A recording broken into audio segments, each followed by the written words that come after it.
I'm pro middleweight strongman Vince Wilkinson. Today we'll be going over log press techniques, variations, common mistakes, equipment I would recommend, and how to train for it with and without strongman equipment. Go ahead and leave a comment which training implement or training question you want me to answer in my next video. Let's get into it.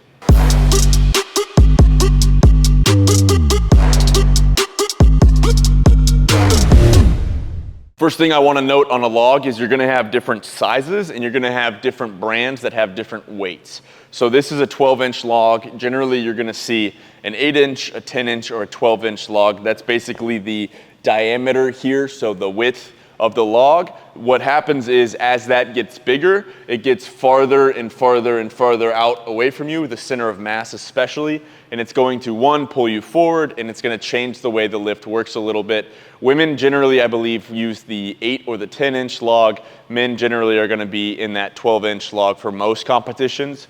If you go to compete, if you have a competition, I would definitely make sure you're reading the rules, the equipment used, and seeing what size log you're going to be using, and then try to, if you can, utilize a log that size. You can train for it with a smaller log, but you're really going to want to practice how you play and use a log the size that you're going to be competing with, because it does change the lift.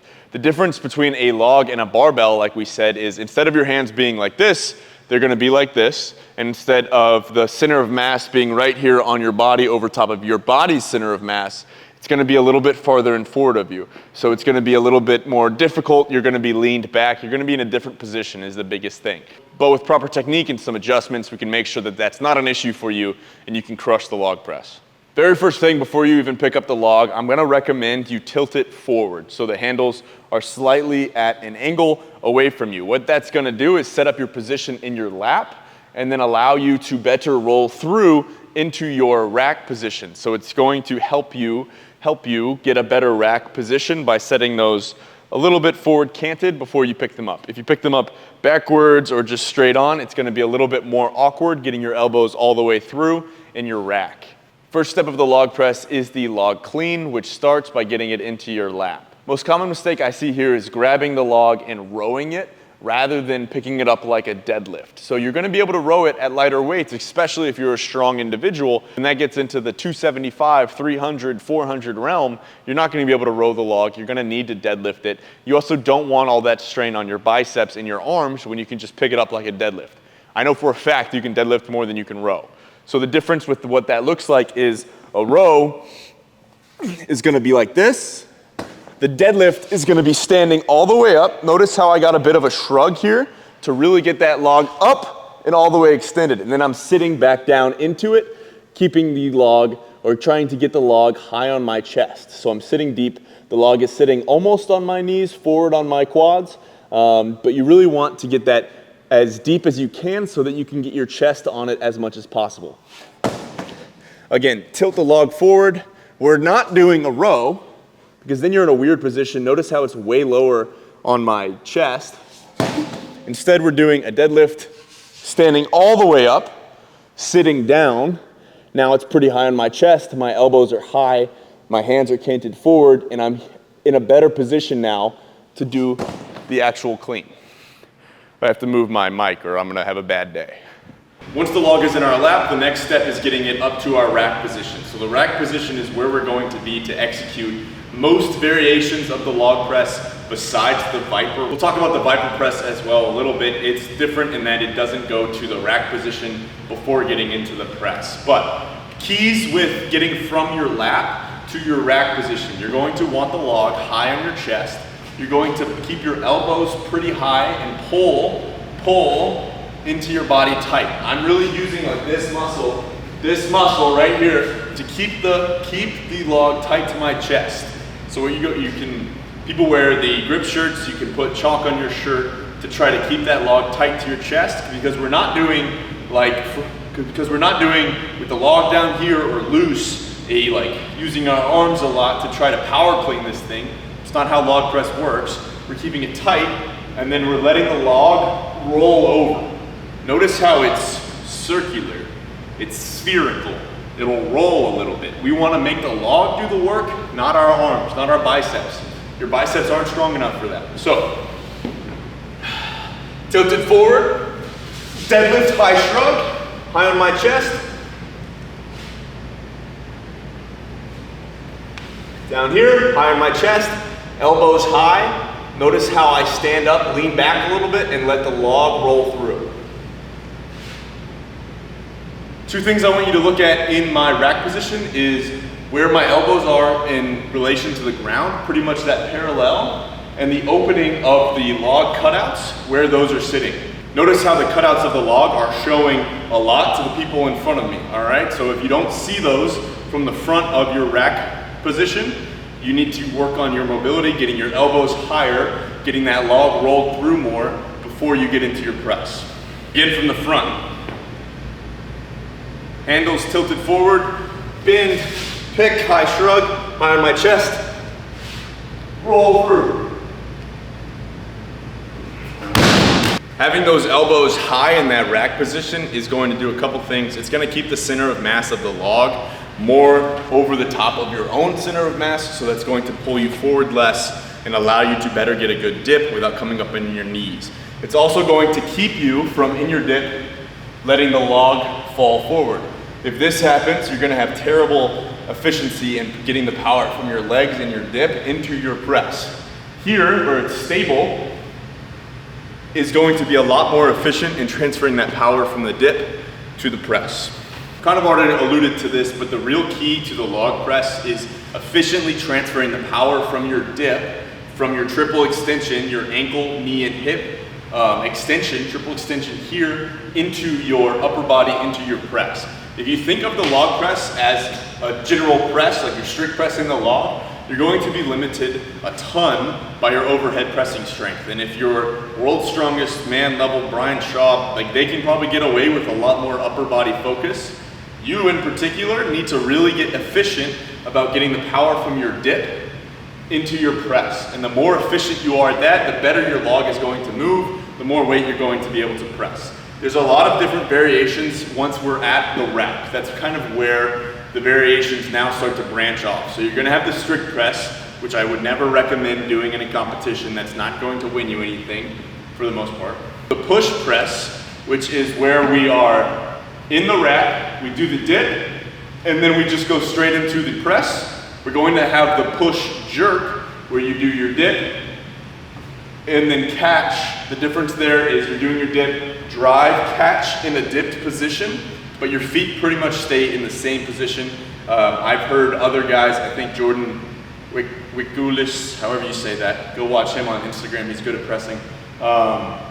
He spreads the ground horizontally with his feet. So when he goes dips, drives, kind of goes wider to catch in that good dipped position. It's back in your dip position. You can widen your feet side to side, but a push jerk is going to be more just catching in your same dip position. And then the split jerk, which I do because I'm not that strong of an overhead presser, so I do a split jerk. So I'm doing the same dip, but then my catch is back here in a split position. I'll make another video in the future about the split jerk. That's a whole thing that we could go over. A lot more points of technique there as well, but those are the different variations. I'll go ahead and run through an example of each. Strict press, push press, push jerk,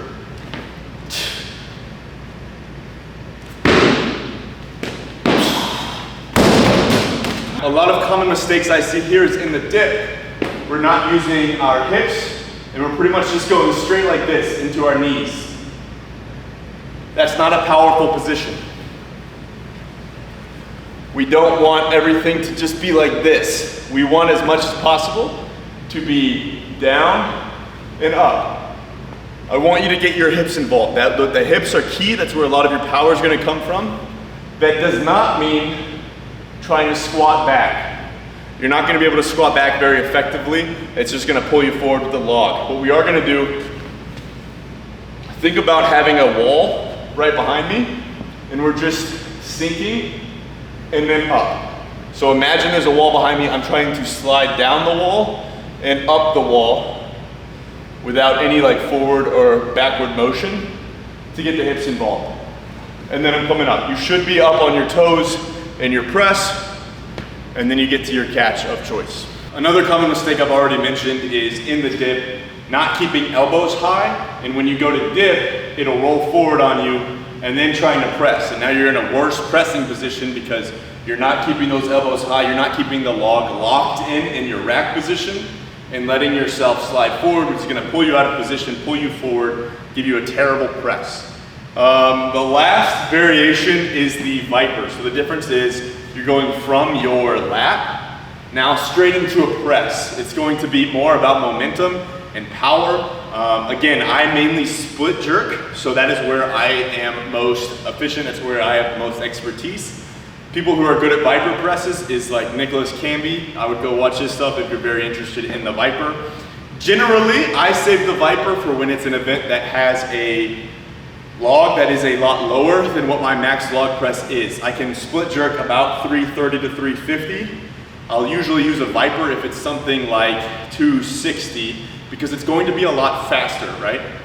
And if it's something about speed, then a Viper is generally going to be faster than a split jerk. Pretty much in the Viper, you're just trying to be quick, use the momentum from quickly standing up with it, rolling the log forward to get straight into your press.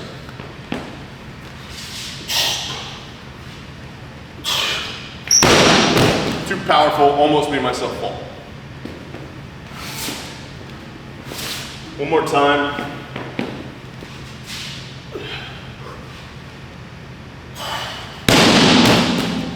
Definitely takes some getting used to. You're gonna need to play around with the different variations to figure out which ones are best for you. If you really want to maximize the amount of weight you're able to put overhead, I would definitely recommend a push jerk or split jerk.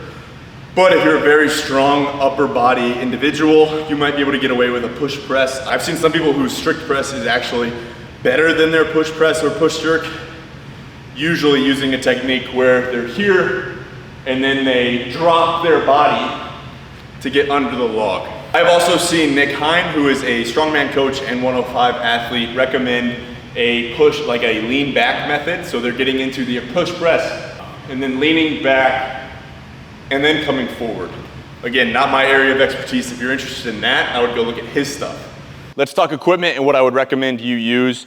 First off, footwear. I usually wear these Olympic weightlifting style shoes. These are from Nike. I don't know the style. First thing that happened when I got these was the Velcro pulled off of these. That was like 2-3 years ago now. They've held up since then, but that did happen within like a week. I don't necessarily think you need Olympic weightlifting shoes. You can do them with like a Metcon, a flat sole shoe. What I think these help is, one, with my split jerk, just more stability in those catch positions.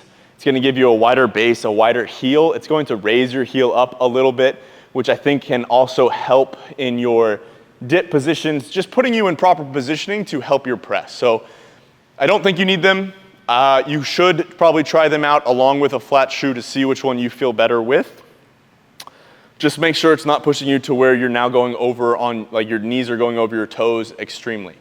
Wrist wraps. Wrist wraps are not something I'm gonna recommend you use unless you're feeling a lot of instability or wrist pain. I generally am going to recommend keeping equipment to a minimum and then using them as like an as needed basis. So I mean, I do and have and will continue to use wrist wraps at certain points when I feel like I need them. I prefer not to use them, but they can definitely make you feel more stable and help when I have wrist pain to stabilize that and give you that added support. So that's when I would recommend some wrist wraps. Elbow sleeves. Again, I'm gonna recommend you don't use these unless you really need them or you're starting to feel a lot of discomfort and pain in your elbows. That's when I started using them. I do think these can help you get a little bit more power and more weight out of your press. I think that these can kind of give you a little bit more bounce and help you lock out that press. I would recommend on these going a size up. I had some issues where they were way too tight. My arm was basically like tingling and going numb within like 3 minutes of putting them on. I also just have like larger biceps and arms than like, I have big arms. So that might be an individual problem, but keep that in mind. Again, I wouldn't recommend using these unless you feel like you need them, unless you're feeling a lot of soreness and tightness in your arms. But I do think that they could potentially help you get a little bit more weight. Knee sleeves. I do use knee sleeves pretty much every time I do anything, whether it be squat, log press, all my Olympic like pressing stuff, I'll use knee sleeves. I like to just get that extra stability and support for my knees. They help my knees stay warm. I would prefer not to use like any of this equipment, but if you're gonna use some stuff, I do think that knee sleeves are beneficial to support and stabilization and keeping the knees warm and safer from injury. So knee sleeves.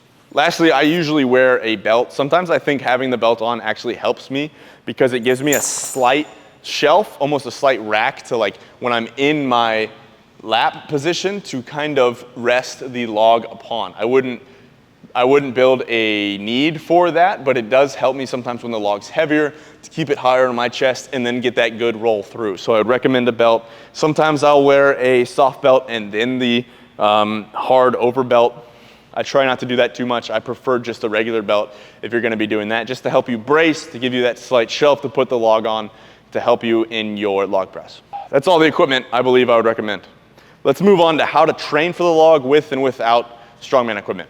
You wanna get good at log press and you have access to a log, what would you do? I'm gonna say you're gonna log press, all right? You're gonna use the thing, you're gonna build familiarity, you're gonna build up your form and your volume using the log in your chosen variation. So I generally like to program 2 days for athletes that are really trying to get good at log, where one day you're gonna use more of an EMOM style, not necessarily every minute, but more of a like 10 sets, 1 rep type deal, where now you're just trying to push the weight a little bit and you're going to use this day to continue to progress the weight you use on log. Make sure that each rep looks the same. Make sure you're really focusing on your technique and your form, and you're going up in small increments, not taking a ton of time between reps, about 2-ish minutes between reps, and continuing to progress your log that way.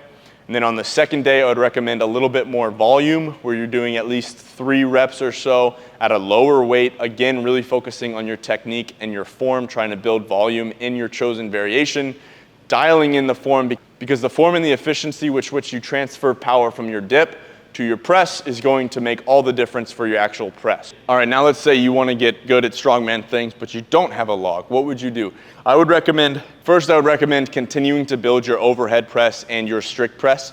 While I don't think a strict press is that critical for a log press, because again, you're using a lot of the power from your lower body, it is still going to help build that stability. That's still going to build the overall strength of your upper body to be able to lock out these things, to be more comfortable with weight overhead and all of these things. So I think the overhead strict press is still something you should incorporate alongside an incline bench. An incline bench is going to somewhat simulate that leaned back position of the log. So especially if you're doing a push press, that lean back strict press, anything like that, I would recommend keeping that incline bench in there. You're gonna be building a lot of the muscles that you need to get used to pushing big weights overhead.